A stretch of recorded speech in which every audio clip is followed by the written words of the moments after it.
I'm Karin Slaughter. I am here with Abigail Dean, and we'd like to welcome you to Slaughterfest and also say, Abigail, I hope that there in your dark asylum room that you are getting out some and seeing some sunlight. But thank you for being here. And how long have you been a vampire? Only sort of the last, possibly since I was started working on book 2, I'd say was probably when that really kind of began for me. Yeah. But no, my family is very dismissive of the color of this study, so it's a fantastic way of keeping them Yes, away. it reinforces your love I of get it. rid of them. Yeah. So what we're going to do is we're going to talk about general stuff before we get into the book. Hopefully everyone will have read it by now. If they haven't, then, I mean, I don't know what's wrong with them. But so where were you born? That's an easy one. Yeah, I was born in Manchester, in the UK, so like northwest of the UK. I'm pretty near where a lot of Girl A is set. So the moors around Manchester are sort of a real kind of inspiration, I think. Now, Mark Billingham is from that area. Were you worried that he would come after you for writing in his genre, or no? I wasn't too worried. But like I'm in London now, so I'm possibly far enough away that Okay, well, Lee Child also, easily. and Lee will kick people's asses. So I'm just putting that out there. Where did you go to college? I went to college in Cambridge, so total opposite of kind of where I grew up. Not least because it's like the flattest place in the country. Oh, right, because you think you have mountains over there. Okay, yeah. I mean, like hills. I'd say we have hills. Was that a big change, though? I mean, with your accent, you sound a little different from the people I've met in that area. Yeah, I do sound a bit different. I've managed to, I think, retain some of my accent, although my friends from Manchester would disagree. Yeah. Well, since I've traveled so much, people in the South say I don't sound like a Southerner, and people in the North say I sound like a Southerner. So there's just nowhere you can go when you have one of those traveling accents. You can't win, right? Definitely there. The only one, like John Grisham, you can totally tell he's Southern.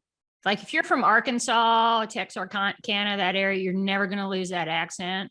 Like if you were just born there and you left immediately, you would still have it.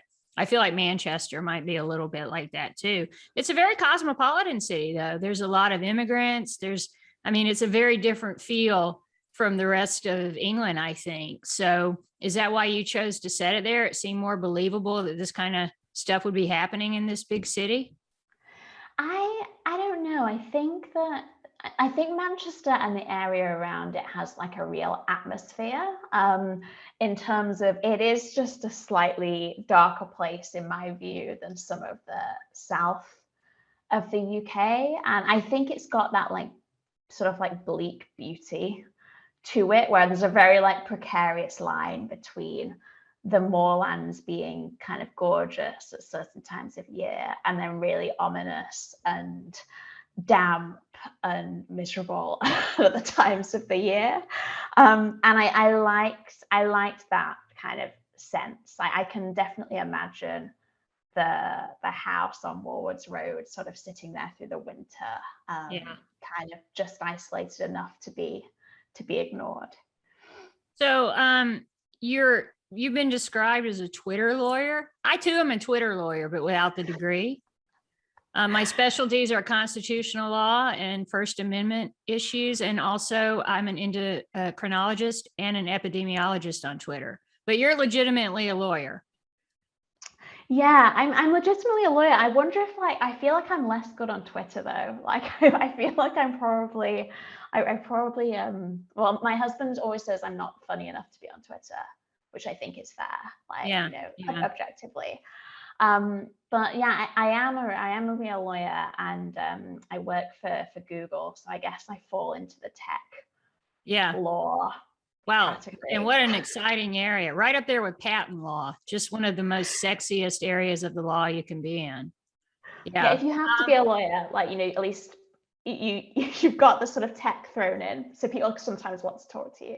Yeah. Well, I'm sure once they hear Google, they're like, why do I get this search back? Or, when I look at what I'm most Googled for, it's not flattering. So mostly, one of mine is how tall is Karin Slaughter? Like, why is that so important to people? I don't And get it. does it come straight up? Does the answer, Yeah. is the answer just, it's there, it's ready? Yeah. You type my name in, and one of the top ones is how tall is Karin Slaughter? So anyway, well, you have that to look forward to, but you could do something to change it actually. So when people, I can lodge a request. don't let that out. So when people meet you though, and you say you're a lawyer, and they're like, because everybody hates a lawyer until they need one.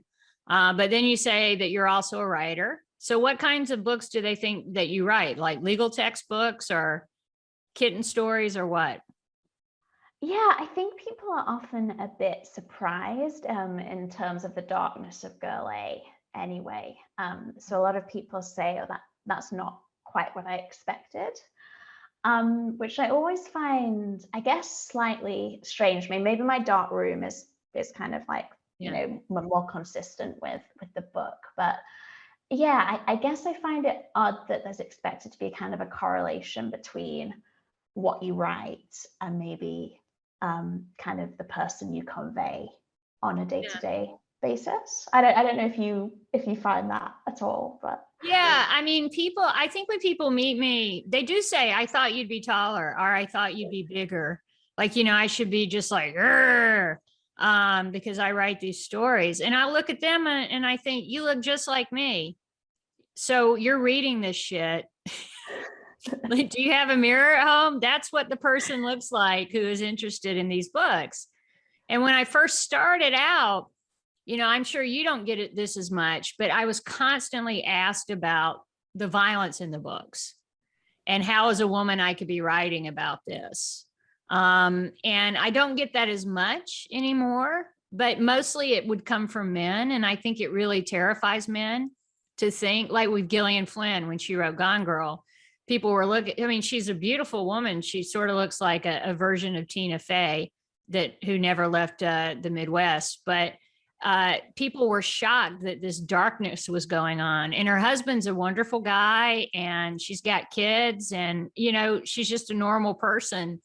People don't understand that darkness comes from normalcy, right? So in that context, I guess people are crazy because they think that a killer looks like a killer, or a rapist or whatever looks like what they are, which fortunately, for them, they don't, because otherwise they'd never be able to commit crimes. True. But you wanted to like not be 40 and still being a lawyer and not write a book. I wanted to not be 30 and not have a book published. It was 30 for me. I was like, I want to be 30, and that's when I'm hopeful that I will write a book by. So it was like coming up to my 30th birthday. I don't know why birthday milestones are such a big thing, because I think it was the same for Gail Honeyman in writing Eleanor Oliphant. I read that she was kind of coming up to a big birthday. I guess it just forces you to think a little about the last decade, and my view of my kind of 20s was, I had a great time, but I also spent a lot of hours and a lot of evenings behind a desk doing stuff that I wasn't necessarily enjoying, and had totally abandoned writing. As I kind of just felt that it was something that I was not good enough at, that it was something that just simply kind of wasn't for me. And yeah, I look back on those years with sort of a kind of disappointment that I was so defeatist, I think, when it came to writing. But yeah, that was what prompted me to start Girl A. It was the looming 30th birthday and sort of a combined unhappiness at work, I think. Yeah, it really is kind of startling that you realize you are an adult, and that you have to start adulting at 30, I think. Like up until that point, you just think, oh, any mistake I make, I'll fix it later in life. And then at 30, you're like, wow, it's later. Yeah. It's too late. It's too late. So why did you start with this particular type of story? Is that what you read, or did it just turn out this way, or what?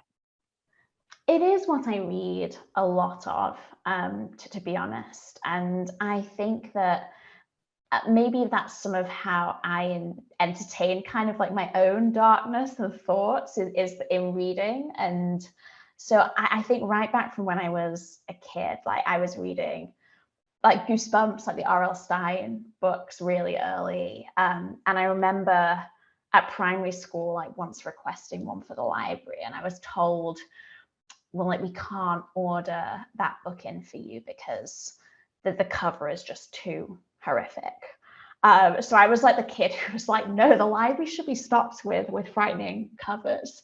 And yeah, I think that often it's sort of like the darker parts of life that push characters into the most interesting situations, as with everybody. Often it's kind of those times that sort of define your experiences.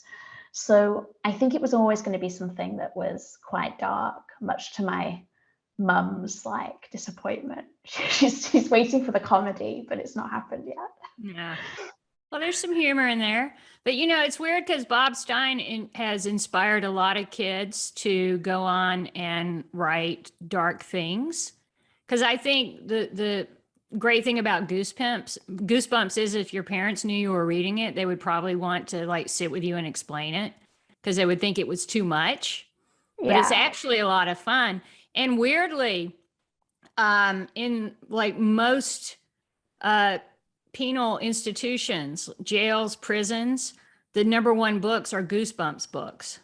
Really? Well, a lot of people who are in prison are functionally illiterate, and so they have a lot of time and they start reading Bob's books, and you just can't stop reading them. So it's a great gift to them to have these stories, and so many of them. I mean, you can't shut Bob up. He's writing 20 right now. So were you, oh, wait. This is what I wanted to ask. So I saw this review that said that you're the VC Andrews of Generation Z. Having the VC Andrews of my generation was VC Andrews. So how do you feel about that?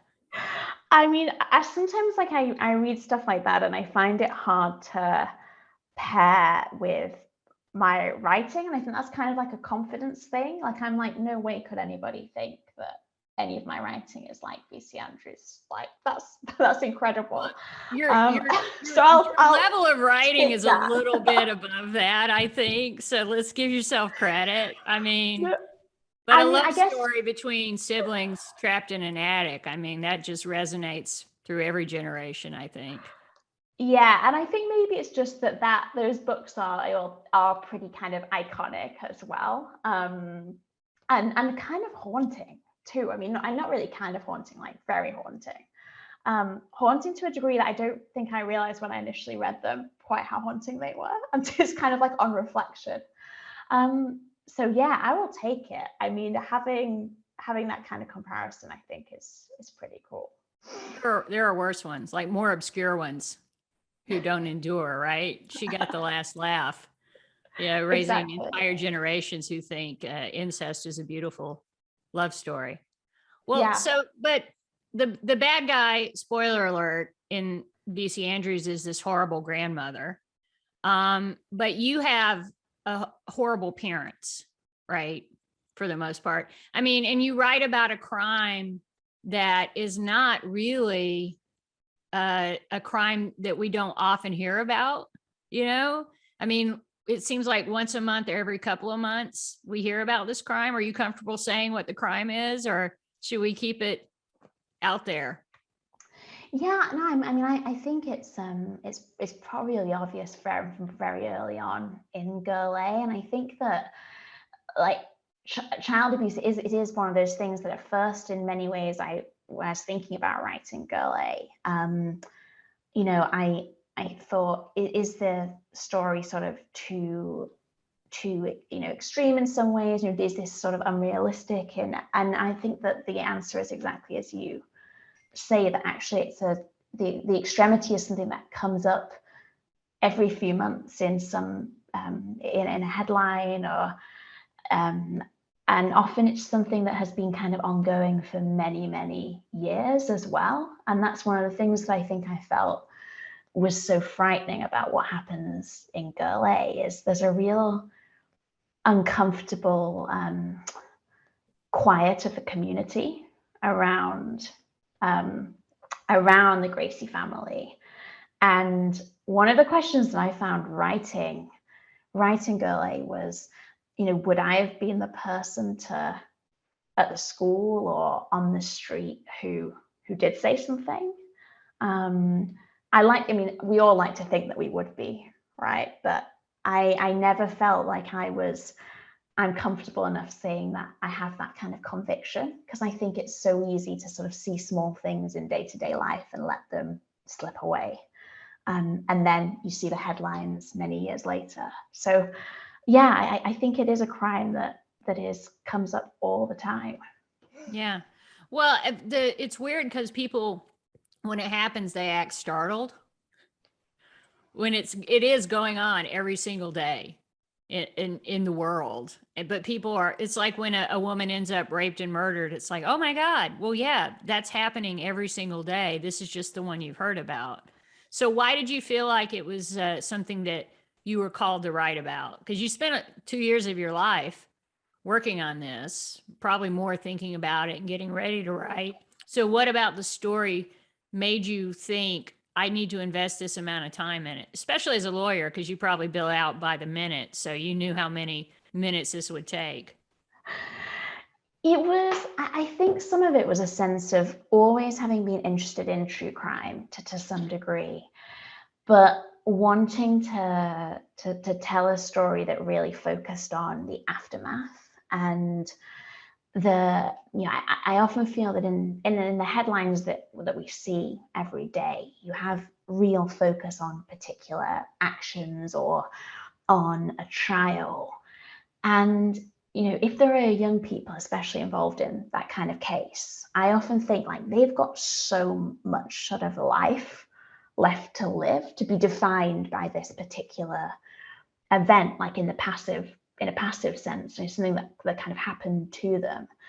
And so I think I wanted to think about all the years afterwards, and the years that become like decades as well for the Gracie family in Girl A, and sort of how each of the siblings reacts differently and how they kind of define themselves after this has taken place. That to me, I think, was the kind of real driver. And I think that's where the book gets its kind of resilient feel as well, that I think that Lex in particular, as the narrator, as the girl who escapes in some ways, she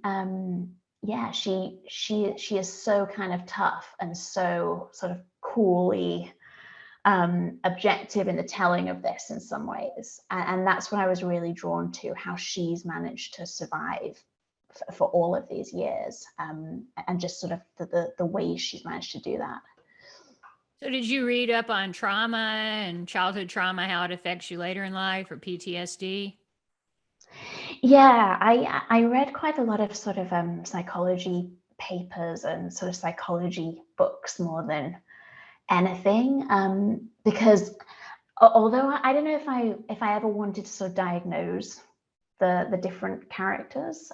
So you have the different siblings respond in such different ways, that you have Delilah, who has sort of Stockholm syndrome to some degree. There's a sort of ambiguity to how much she's how much she sort of feels for her parents versus how much has become a kind of convenience for her and her own narrative.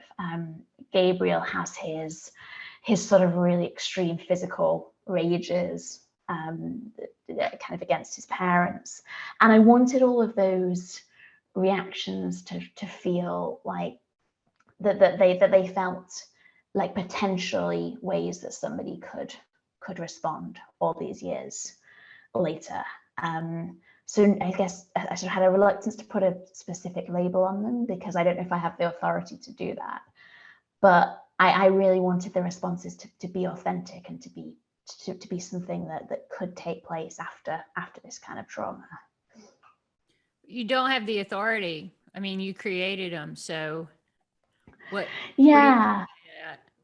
No, I guess I mean that I guess I want to leave um, something for almost readers to decide, I guess, to some degree, in terms of um, you know, the characters themselves are all relatively slippery in different ways, I think, and not least because they're all viewed by Lex.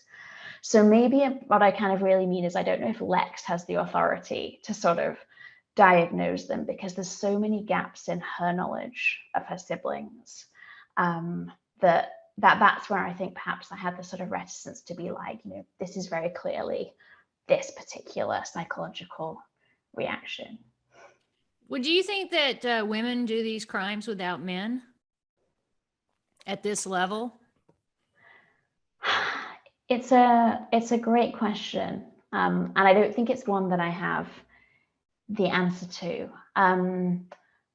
I think that women do have the capacity to do so. I think that sometimes women's capacity for violence is kind of is understated. Oh yeah, women can be more violent than most any other creature on earth. Yeah, and I think that sometimes that is something that is not really kind of spoken about, and I think it's a more comfortable narrative at times to attribute violent acts to men or to men's influence, because it's a sort of narrative that is more commonly seen, and I think it's a narrative that people are more comfortable with than the idea of a woman who could abuse her children, which is so against various maternal ideas. Mm-hmm. I think that in Girl A, I think that Mother is one of the characters that I wanted people to feel most conflicted about, in terms of, I think that she has huge violence and frustration within her, but she also has been involved in a sort of cult-like, incredibly charismatic man. And that's the kind of question that I hope is slightly haunting in terms of how complicit is she? How much of this was her idea? I mean, Lex has her own very, very firm view on that. Mm-hmm. As a writer, I probably don't. I think that there's more complexity than Lex kind of gives credit for. Well, women don't tend to be cult leaders, but they can be strong arm seconds to the cult leader, and they tend to do the dirty work. And I know that Yeah, when I've talked to people in child services or lawyers or juvenile judges, that they fear female predators most of all because they are so psychologically manipulative. Men groom and all that stuff, and it's horrible when they abuse children, but women add a deep, dark psychological component to their abuse that lingers more than the physical scars for a lot of victims. So were you thinking about that when you had Lex looking back at what happened and having the present day interaction with her mother? yeah, I was, because I think there is often a case of, people attribute certain crimes. I guess like the Manson family is a very obvious example, to sort of the charisma of a particular man, and that they have had kind of this frightening influence over people. And sometimes I wonder if that, in a way, is a sort of underestimating women who've also been enabled to commit these kind of atrocities by a particular male figure. And that kind of flip side of that narrative, I think, is rarely explored. I mean, I think that Lex's view of her mother is potentially kind of unfair. I think Mother is a more complicated character than Lex gives her credit for, because I think Lex also often thinks that she's weak in the relationship. She's kind of, that her culpability is of being the sort of negligent bystander. but there's so much in that house that Lex kind of doesn't know about. There are crimes that are committed that Lex kind of can barely sort of think about. And Mother's involvement in them is something that I think in the sort of pages that readers will never see, there are sort of there are questions to be answered. So Sarah Waters told me that the number one question authors get is obviously, where do you get your ideas? And Sarah and I were talking about that, and she said, I steal mine. And I thought everybody did. But, Sarah knows her literature, so she knows there's not really an original new idea that hasn't already been written about. So do you know where this idea came from? In terms of other literary influences, I think there are sort of a few. I don't think the idea sort of came from them. I'd say it more came from the stories that you see every day. I think there were particular cases, so the West case in the US, that had this real focus on this kind of house of horrors. I think it was in the UK press, certainly one of the first places that term was used and applied to a real case. The house had such relevance that it was eventually destroyed. This house, and I sort of was fascinated by the idea of this place having such significance that it had to be kind of eradicated, as if in doing that there could be some way of kind of addressing the crimes that took place there. And so I think that idea was very much there in terms of Lex wants to do something with the house, not to destroy it, but to kind of convert it in some way to something good. And then there have been so many cases around, abuse being cloaked in religious devotion. So the Turpin case in the US, for example, a very ordinary looking suburban family where, religion was essentially used as a total guise. So I think maybe that if I kind of use ideas or steal them, it's probably more from real life than hopefully than other writers. Maybe I'm going to take that. Well, were you worried about, because part of it takes place in the past, were you worried about writing from a younger point of view?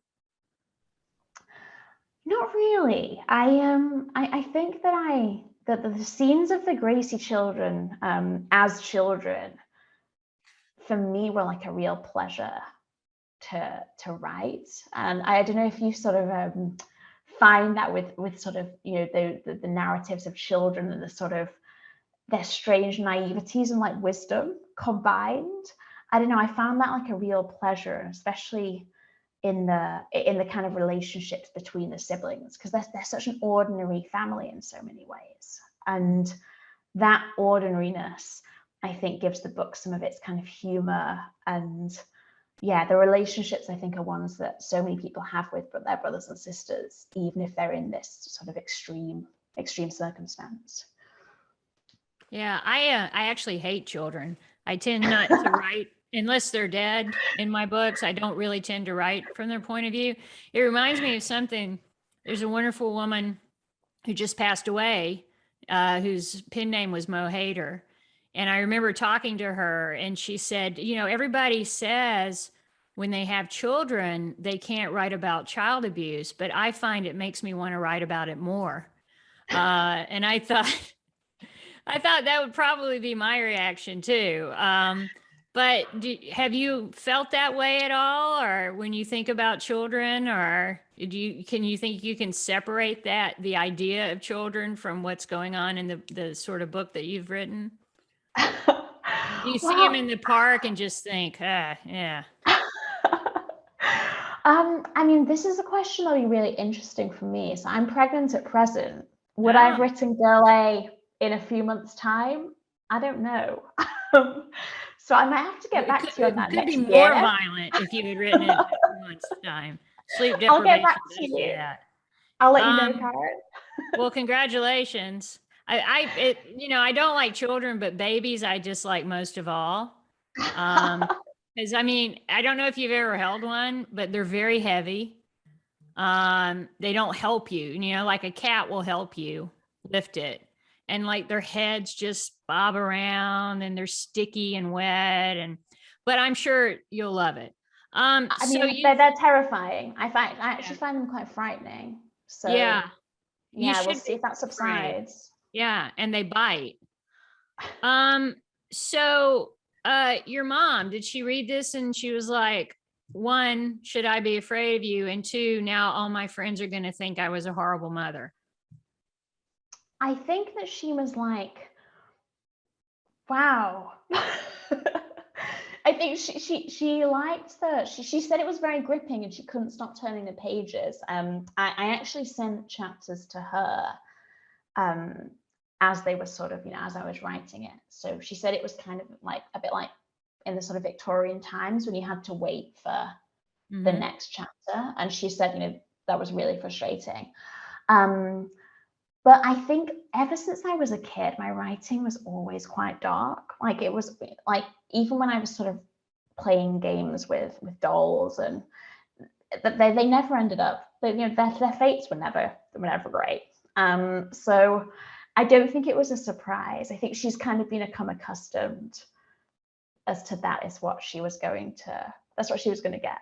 Mm. So then Prepared that her. helped. Yeah. She's long prepared. Yeah.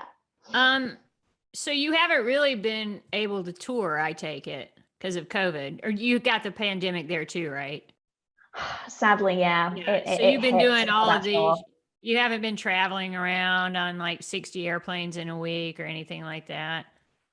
No, I've been like at home with my like cat, drinking champagne on Zoom. That's been my publication experience, which that there's been pleasure to it in that I think I've done some events and met people who I might never otherwise have met, but also there have been less kind of wild celebrations than in another life might have might have kind of been encountered. So there's book two.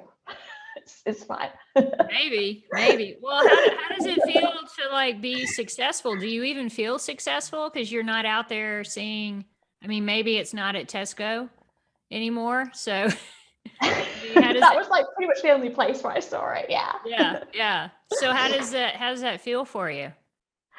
Feel real You know, yet? I think it meant that it felt that nothing changed in a way. And I don't know if that's a good thing or a bad thing, I to be think it's honest. good. You know, I wrote my second book before my first book came out, and I think that's the best thing that ever happened to me because I never would have been able to write my second book probably. So maybe this will be a good thing for you.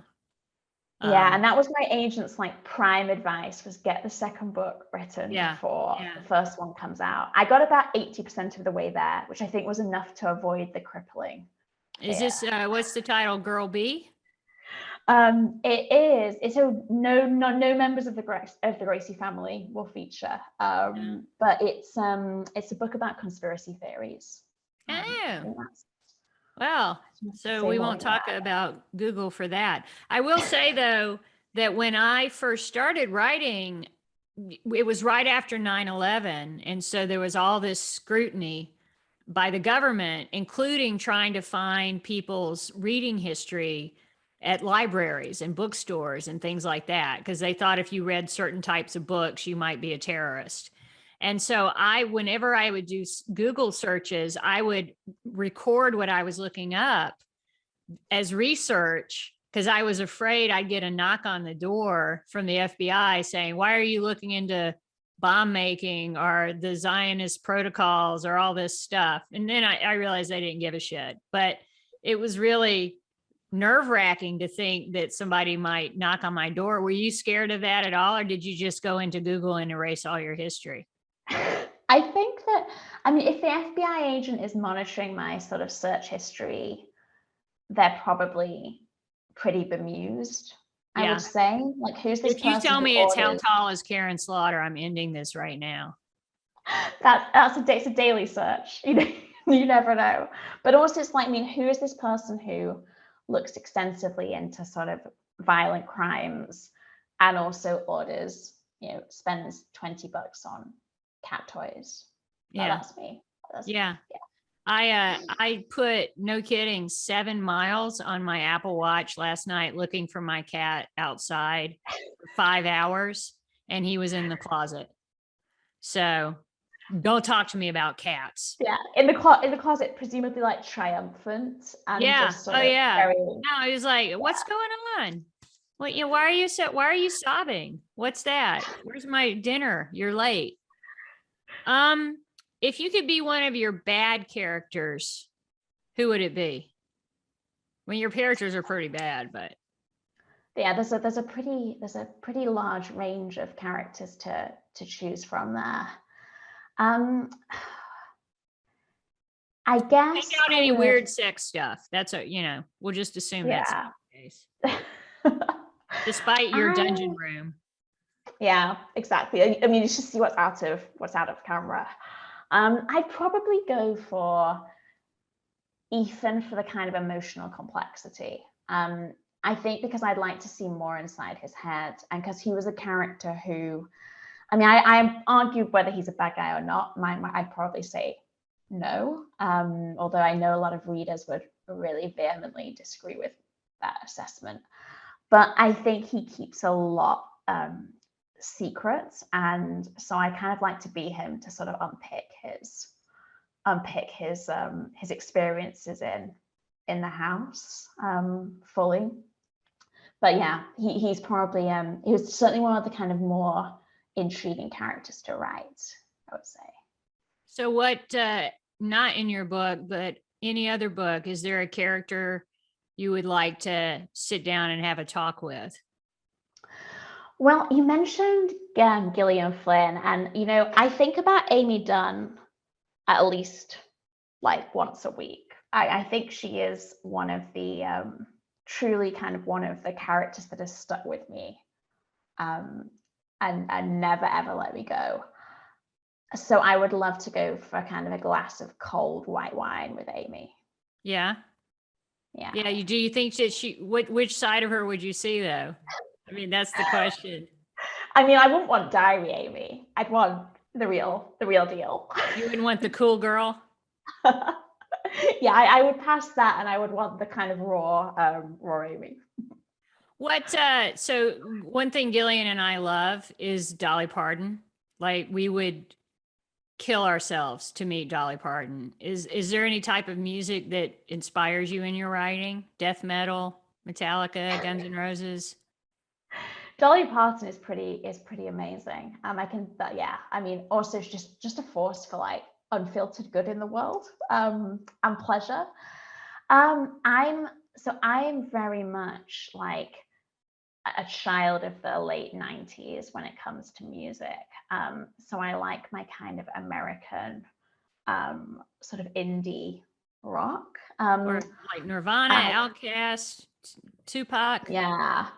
So like Nirvana, yes. And I think sort of bands that have come from that kind of genre. So there's a band I love called The Hold Steady, and their lyrics are, I don't know any kind of writer in a way who introduces characters with such fantastic brevity as Craig Finn, who writes for The Hold Steady. So I'd probably kind of want to meet him, and yeah, I get a lot of inspiration from their writing. Well, let's do one last question. So I know you wrote at your local library. That was your safe spot to go to and write. How do you feel about libraries, and have you paid them for letting you stay there? So I've been in a few times to say thank you, which is possibly not good enough actually. And I did an event with them a few months ago, which was one of the most kind of like joyful events that I've kind of done, I think. It's Dulwich Library in Southwark in London, and they were awesome. They were like, just in terms of, they sort of like bring me water every now and then in this heat wave summer when I was writing a lot of Burley. So I love that you think it was hot there. Well, so we should say libraries in the UK, libraries in the US, one thing they all need is money. So let's encourage people to support through the Friends of the Library or the reading group or reading agency in the UK. Support the libraries. And we'll wrap this up by saying thank you so much, Abigail, for being here. And everyone should run out and get Girl A. I'm sure they've already read it, but get an extra copy to give as a present because Christmas is around the corner. And I hope that everybody else enjoys the rest of Slaughterfest. And thank you very much for doing this. Thanks, Karin. Thank you so much for watching. Please stay with us for Crimes of the Past.